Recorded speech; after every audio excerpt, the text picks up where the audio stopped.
Olá, pessoal. E aí, tudo bem com vocês? Bem, essa aula é a aula de metabolismo de lipoproteínas, tá?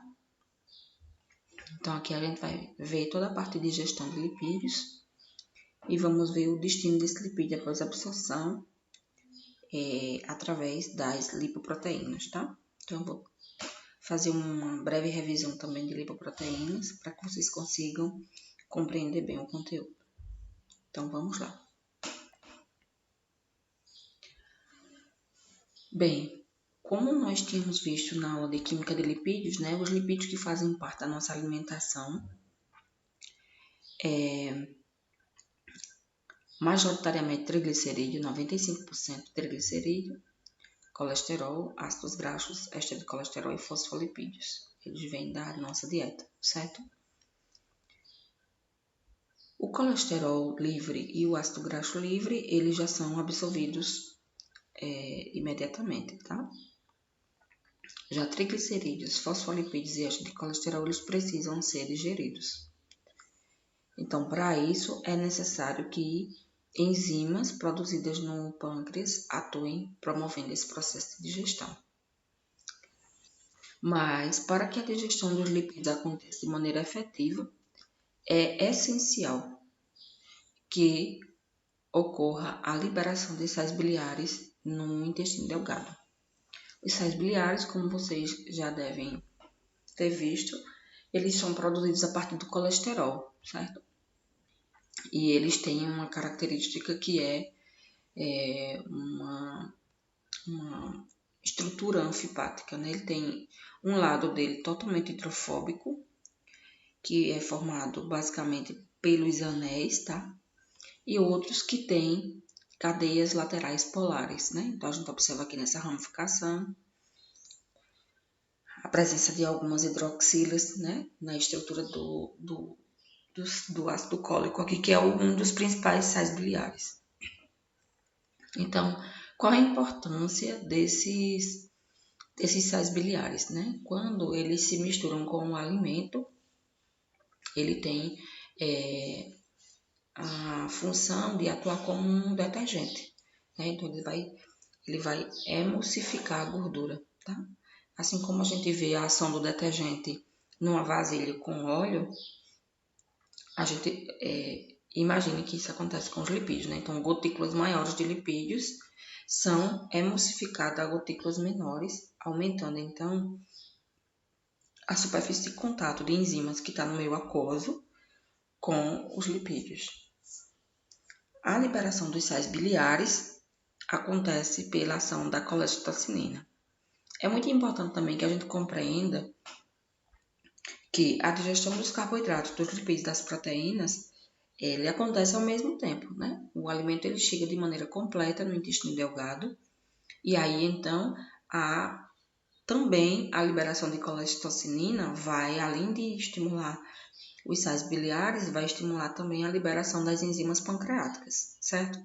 Que vão estar lá as enzimas que vão digerir os carboidratos, a gente lembra dela, a amilase pancreática, os imogênios, que promovem a digestão das proteínas, né? O tripsinogênio, quimiotripsinogênio, procarboxipeptidase A, procarboxipeptidase B e proelastase. E também a enzima que digere os lipídios, que é a lipase, certo? Lembrando que um dos marcadores de função pancreática é lipase e amilase, né? E agora vocês sabem de onde elas vêm e qual é a função delas. Então, quando se suspeita de um paciente com pancreatite, faz a dosagem de lipase e amilase e elas dão aumentadas, tá?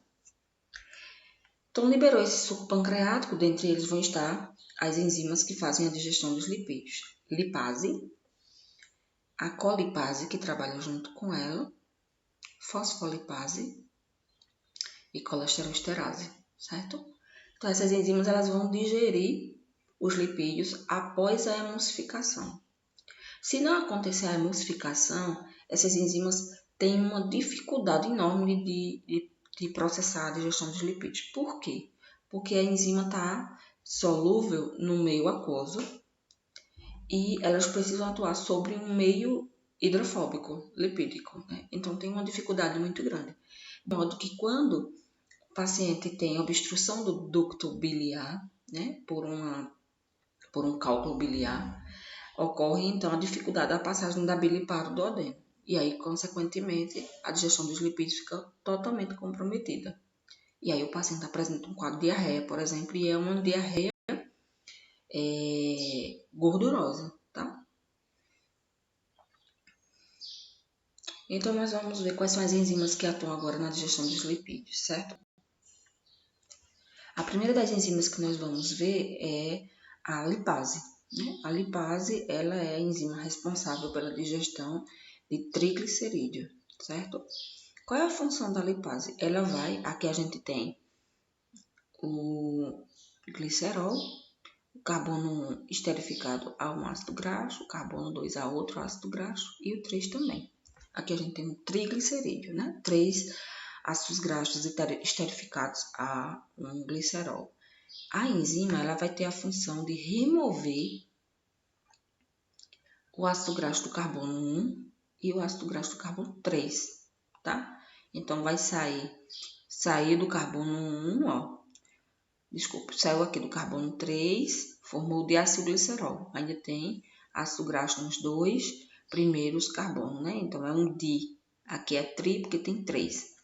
Aqui removeu do carbono 3, ficou então o do carbono 1 e do carbono 2, formando diacilglicerol. Observa aqui a saída do ácido graxo do carbono 3. O diacilglicerol, mais uma vez, é clivado pela lipase. E aí, então, sai o ácido graxo o ácido graxo do carbono 1, tá? O que sobra? Sobra o glicerol esterificado a um ácido graxo no carbono 2. E aí, o nome dele é 2-monoacilglicerol.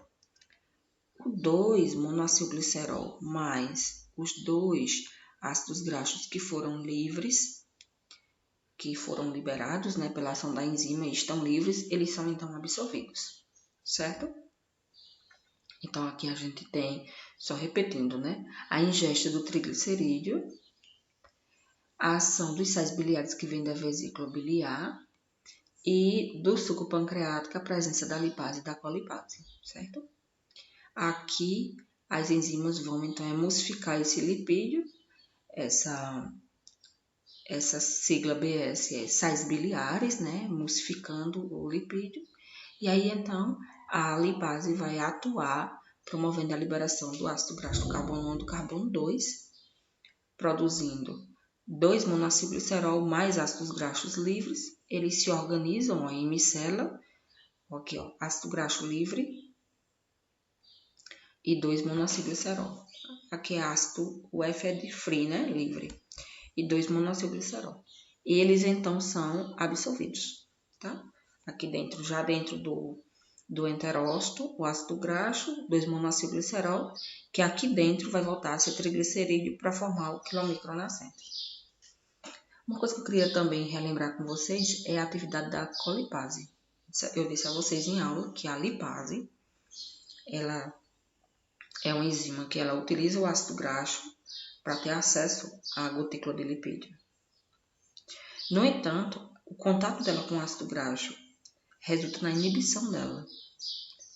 A colipase ela faz uma interface entre a enzima e o ácido graxo. Desculpa, entre a enzima e os sais biliares, tá? Impedindo que os sais biliares atuem no sítio catalítico da lipase e iniba ela, né? Deixando ela livre para ela promover a digestão dos lipídios, certo? Então, a lipase é a enzima da digestão dos triacilgliceróis. A outra enzima que chega é a fosfolipase, né? Que também tem contato com esses lipídios. Ela vem também do pâncreas e chega no duodeno. A fosfolipase, ela vai, então, remover ácido graxo dos fosfolipídios.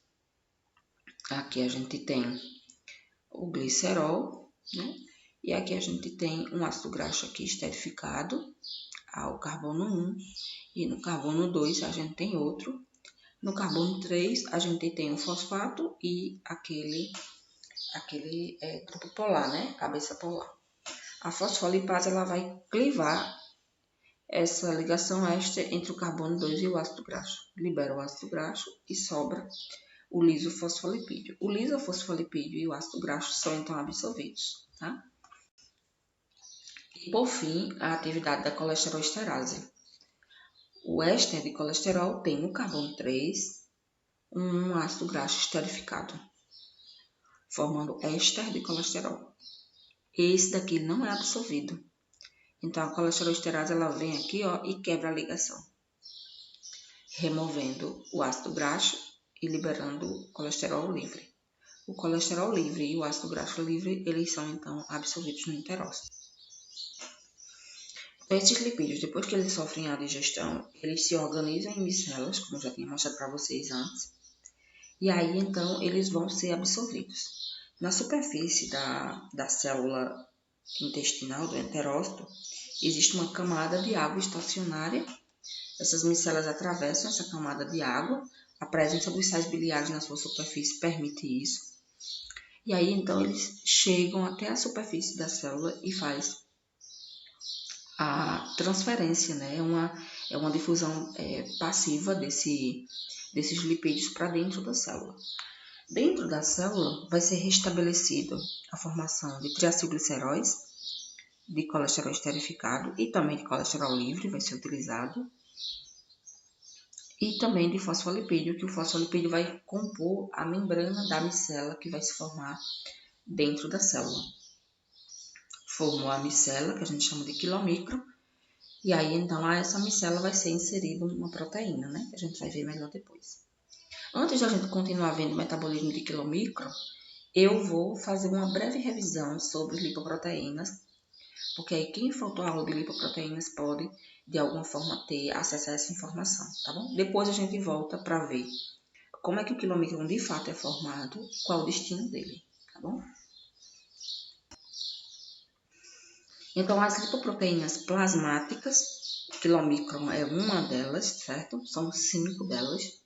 Elas têm por função transporte de ácidos graxos para o tecido adiposo e os músculos na forma de triglicerídeo, transporte de colesterol para tecidos periféricos, onde produz hormônios esteroides, ou onde eles serão utilizados como componente de algum fluido, tecido adiposo, tecido muscular, suprarrenal, gônadas e glândulas mamárias em lactação.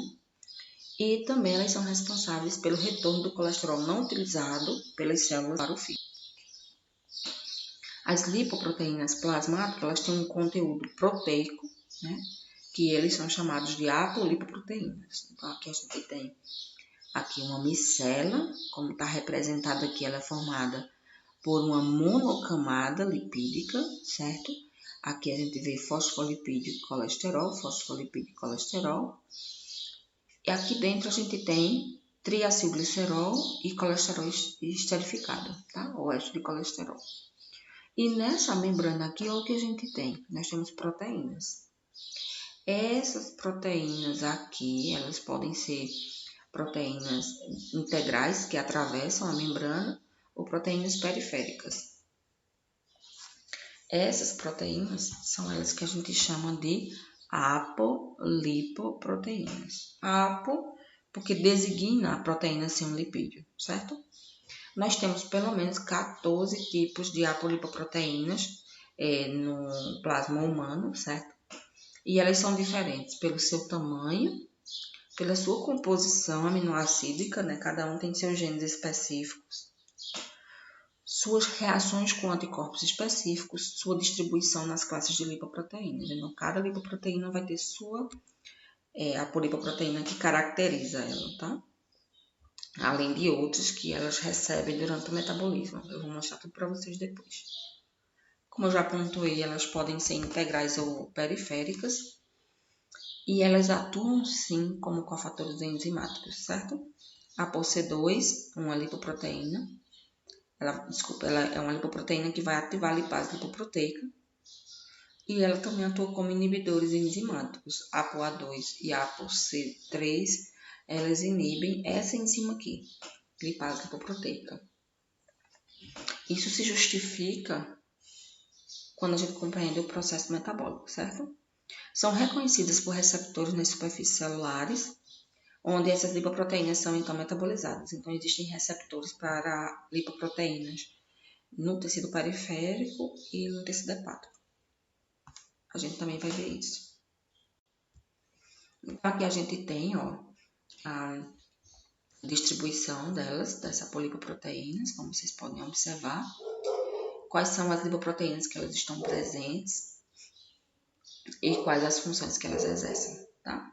Então, durante a aula, a gente vai compreender qual a atribuição de cada uma delas, certo? Então, não precisa a gente memorizar esse quadro, o importante é a gente compreender o que elas vão fazer, o que elas vão fazer no processo metabólico.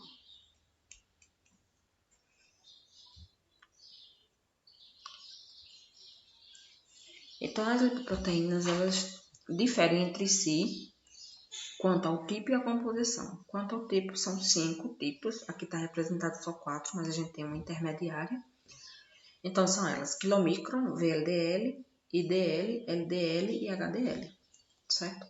E quanto à composição, elas divergem na composição no que tange à concentração de proteínas e fosfolipídios, de triacilglicerol, colesterol e éster de colesterol, tá? Então, elas divergem entre si.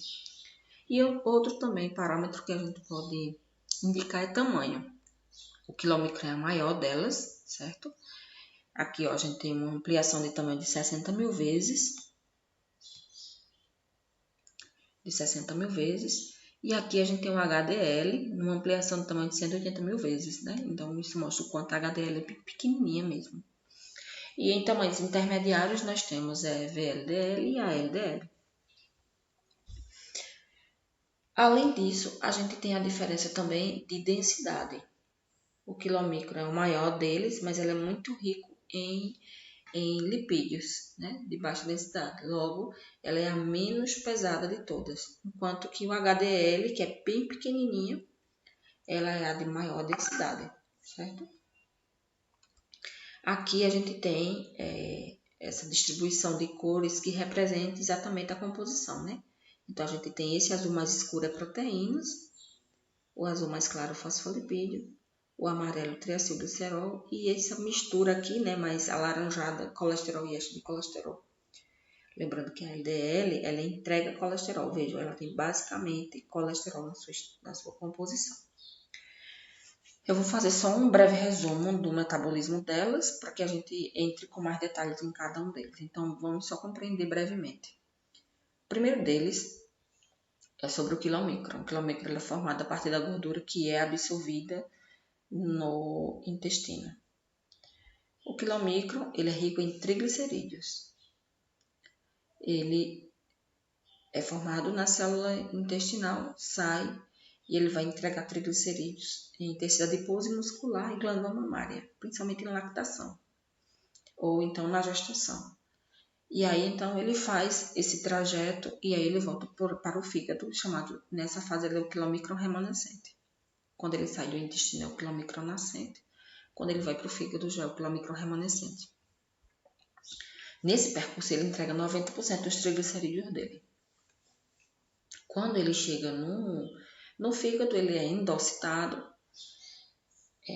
enzimas lisossomais digerem, né, tanto a proteína aminoácido quanto os lipídios. E aí, então, os lipídios do quilomicron, juntamente com os lipídios que são produzidos pela célula hepática, né, numa produção endógena, que é maioritária, com relação ao que vem do quilomicron, esses lipídios se unem e formam uma nova micela, e ela então é chamada de VLDL. Ela sai do fígado, da mesma forma, entrega triglicerídeo e aí então ela é convertida em IDL, uma lipoproteína de densidade intermediária.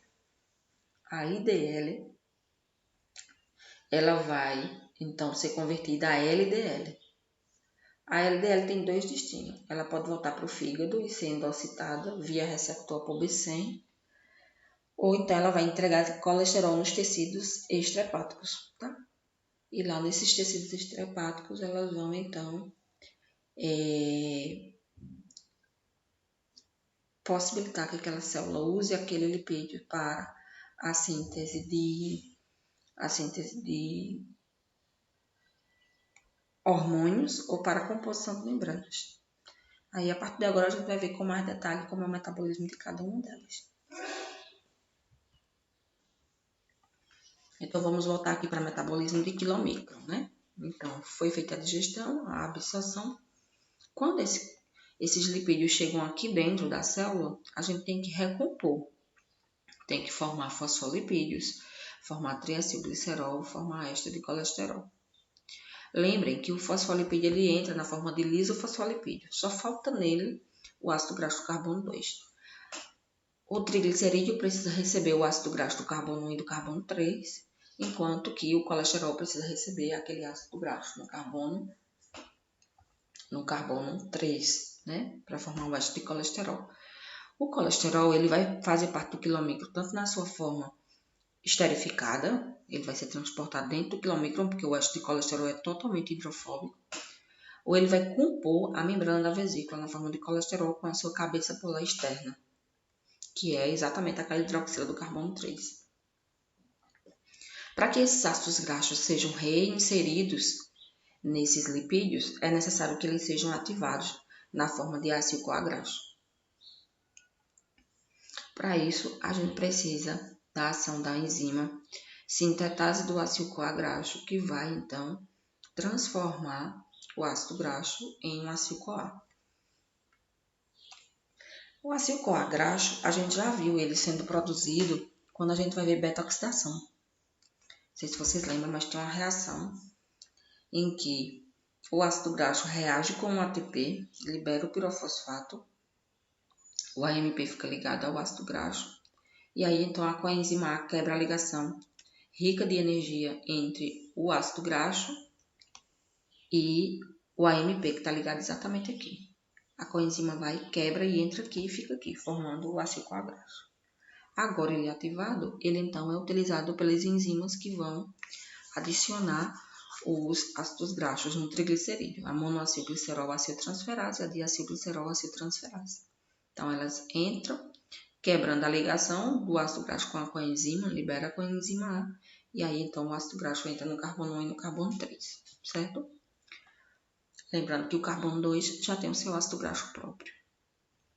E a aciltransferase adiciona o ácido graxo ativado no carbono 3 do colesterol, formando o éster de colesterol. Da mesma forma, a gente tem a saída da coenzima A. Então, dentro da célula, a gente vai ter triacilglicerol, colesterol esterificado, colesterol livre e fosfolipídio. Eles se organizam formando a micela de fosfolipídios e colesterol, tá? Aqui representado na cor azul. E aqui dentro o que foi hidrofóbico, triglicerídeo e colesterol esterificado, certo? O quilomicron recebe uma apolipoproteína chamada ApoB48. A ApoB48 ela caracteriza o quilomicron, certo? Eu vou falar mais dela logo em seguida.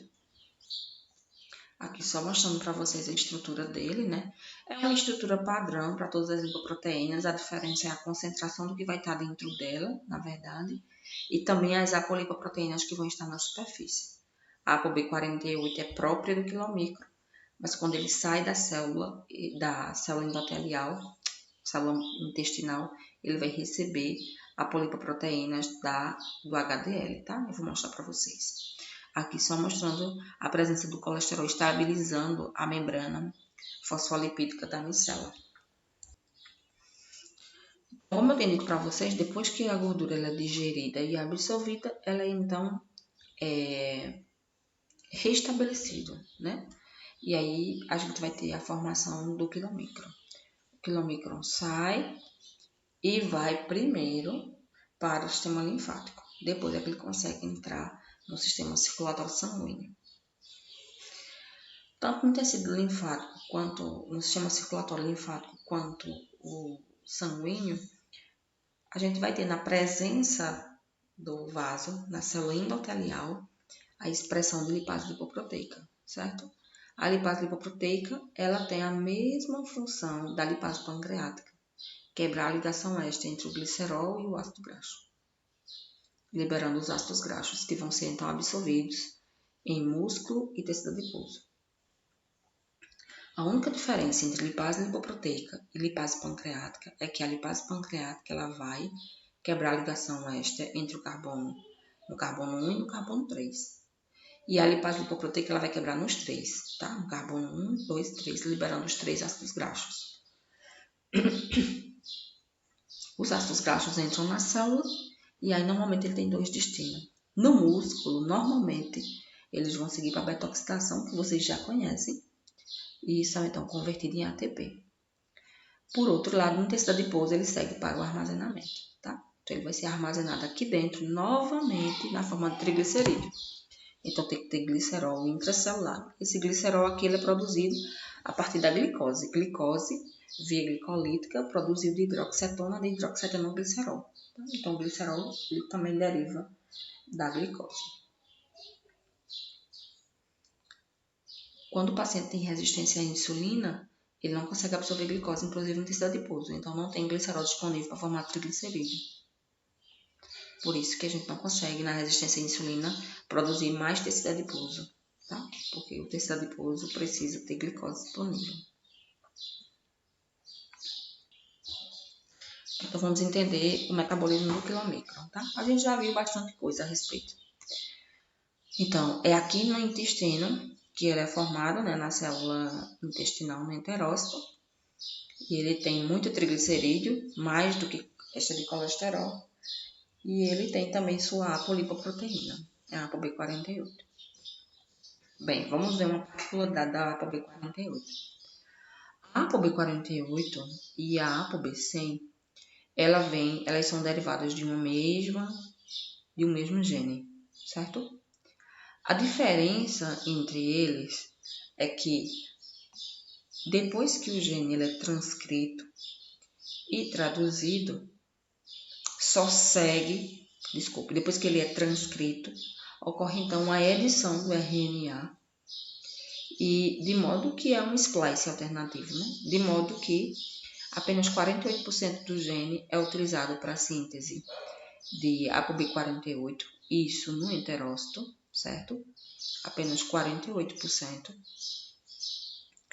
enquanto que no fígado 100% do gene vai ser então utilizado.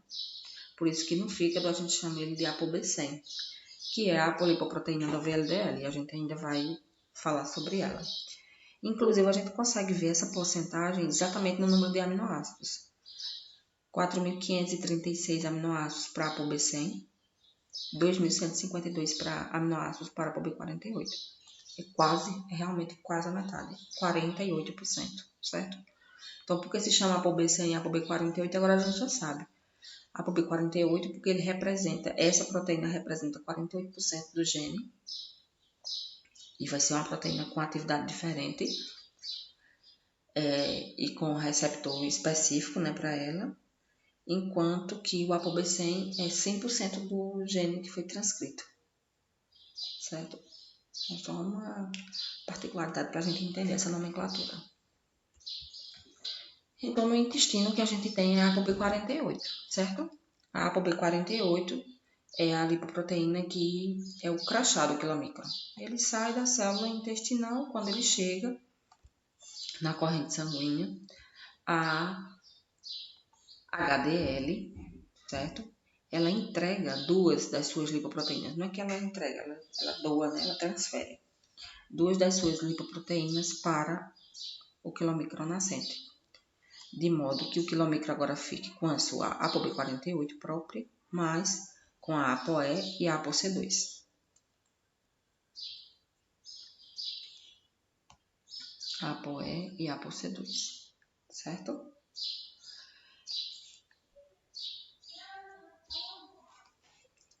Que é exatamente isso aqui. ApoB48, ApoC2 e ApoE. Ele então vai fazer o seu trajeto na corrente sanguínea, entregando triglicerídeo em tecido adiposo e em tecido muscular. Para isso, ele depende da atividade da lipase lipoproteica, certo? A lipase lipoproteica pega o triglicerídeo, quebra as 3 ligações extra, libera os ácidos graxos entram na célula e o glicerol segue para o fígado. O glicerol ele vai ser utilizado como um precursor da gliconeogênese, ou um precursor de glicose, né? Como a gente sabe. Nesse percurso, 90% dos triglicerídeos do quilomicron é degradado, tá? E absorvido.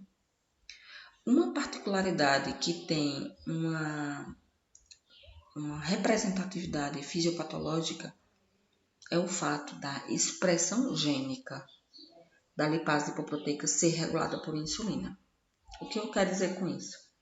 É que na célula endotelial ela expressa o receptor de insulina, a insulina se liga a ele, o receptor dimeriza, ocorre autofosforilação daqueles dois domínios intracelulares, induzindo uma cascata de fosforilação intracelular e vai resultar na formação de um fator transcricional, que vai direto no gene que codifica a lipase lipoproteica, se liga na região promotora e estimula a expressão gênica, certo?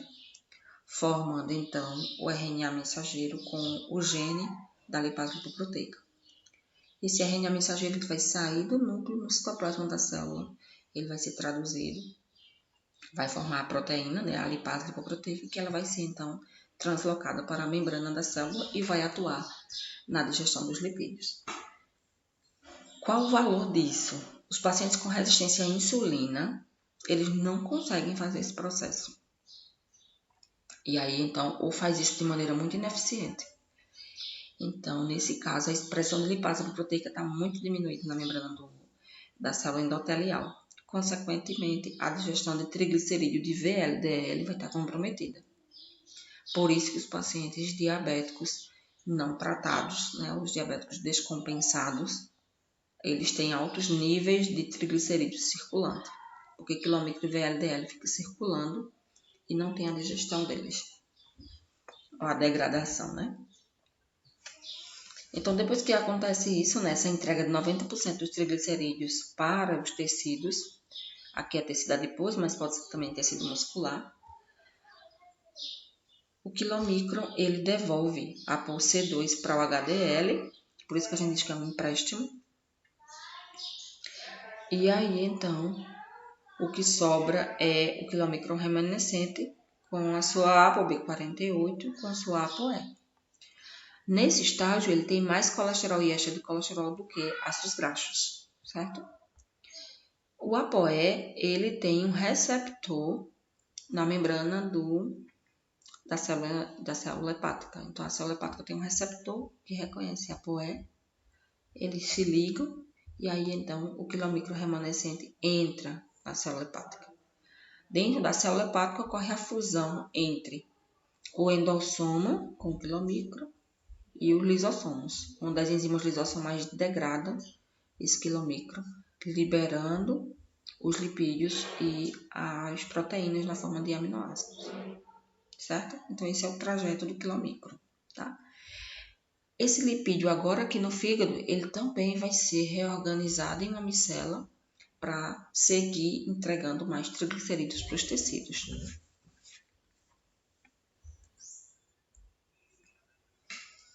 Então, como eu tinha colocado para vocês antes, o quilomicron remanescente, quando ele chega no fígado, ele é então absorvido, né, endocitado, ele sofre lise pelas enzimas lisossomais e os lipídios do quilomicron vão ser juntados aos lipídios produzidos pela célula hepática. O fígado produz bastante gordura a partir do excesso de nutrientes que a gente tenha na dieta. Pode ser excesso de carboidrato ou excesso de proteínas, tá? Então, esse quilomicron remanescente vai ter seu lipídio somado a esse lipídio de célula de produção endógena, né? E aí, então, vai formar uma nova micela, que é a VLDL. A VLDL tem como sua apolipoproteína própria a ApoB100. A VLDL, ao longo do seu percurso, ela vai dar origem à LDL, que também herda a mesma apolipoproteína. Herda a mesma apolipoproteína que a ApoB100. Por isso que aqui o tópico é metabolismo de VLDL e LDL. Quando o VLDL com bastante triglicerídeo, colesterol e éster de colesterol sai do fígado, a HDL também dá para ela, empresta a ela a ApoC2 e a ApoE. A ApoC2 e a ApoE vão então compor a estrutura do VLDL, certo? A VLDL passa pelo mesmo processo que o quilomicron. Vai sofrer lise, né? Vai quebrar ligações extra entre os seus ácidos graxos e o glicerol delas, pela lipase lipoproteica, e também, da mesma forma que a gente tinha visto antes, os ácidos graxos vão entrar nessas células. Aqui o exemplo é tecido adiposo, esse ácido graxo normalmente segue para armazenamento na forma de triglicerídeo. O glicerol segue para o fígado, né? Então, depois que a VLDL entrega bastante triglicerídeo para o tecido adiposo, tecido muscular, ela então é transformada em IDL, lipoproteína de densidade intermediária.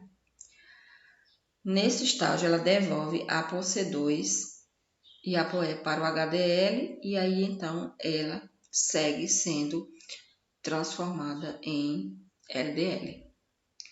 O LDL, ele pode ser então absorvido aqui no fígado. Ele vai ser então endocitado pelo receptor de ApoB100 e também ele vai seguir para os tecidos hepáticos para entregar colesterol. Essa é a lipoproteína que entrega colesterol em todos os tecidos, em todas as células, certo? Onde lá elas vão, esse colesterol ele vai ser utilizado para a composição de membrana celular, como precursor para a síntese de hormônios. Então, essa lipoproteína ela é muito importante, porque ela faz esse transporte, né? Ela entrega esse colesterol nos tecidos hepáticos.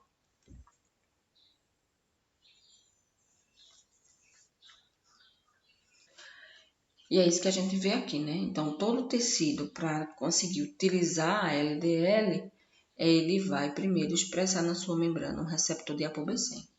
Expressou o receptor de ApoB100, quando a lipoproteína estiver passando naquele tecido, né, no intestício, ele vai então, a LDL se liga ao receptor de ApoB100, ele é então internalizado em um endossomo, ele fusiona com os lisossomos, tá?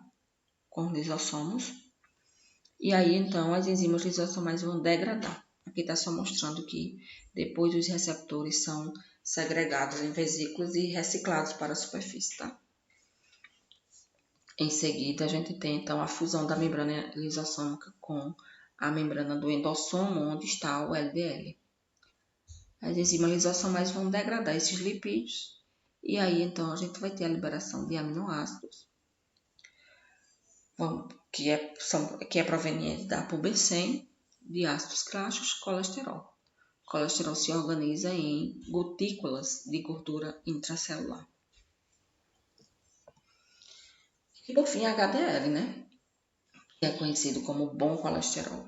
O HDL é uma família de lipoproteínas secretadas no sangue, produzidas no fígado e no intestino. Então, ela tem 2 sítios de produção. Ela possui, né, na sua superfície ApoA1, ApoA2, ApoA4, ApoC1 e ApoC2 e ApoE. A gente já viu, né, que ela é uma doadora de apolipoproteínas. Ela atua promovendo a captação de colesterol não esterificado de outras lipoproteínas, por exemplo, de LDL. O LDL em excesso, o HDL vai lá, pega o colesterol dela e leva para o fígado. E também de membranas celulares. E ela atua ativando enzimas que promovem essa esterificação do colesterol. O que é esterificar colesterol? A gente já falou disso várias vezes. É tirar do colesterol a sua propriedade ou a sua porção nitrofílica, né? Que é exatamente aquela hidroxila. Ele vai ligar, ele vai esterificar aquele álcool a um ácido carboxílico de um ácido graxo, formando uma ligação éster. Por isso que diz que é esterificar. E aí, então, ele vai esterificar esse colesterol ligando um ácido graxo naquela hidroxila do carbono 3. Para isso, ela utiliza as suas apolipoproteínas, tá? Que vão, então, a ApoA, ela vai atuar como um cofator da fosfato de colina colesterol ácido transferase, o da lecitina colesterol acetiltransferase, LCAT e FCAT. Então, a ApoA, ela ativa as enzimas que vão, então, pegar colesterol, esterificar e jogar dentro dela, certo? Então, ela pega esses lipídios, esse colesterol, né? E, então, transfere ele de volta para o fígado. Ela faz o transporte reverso do colesterol.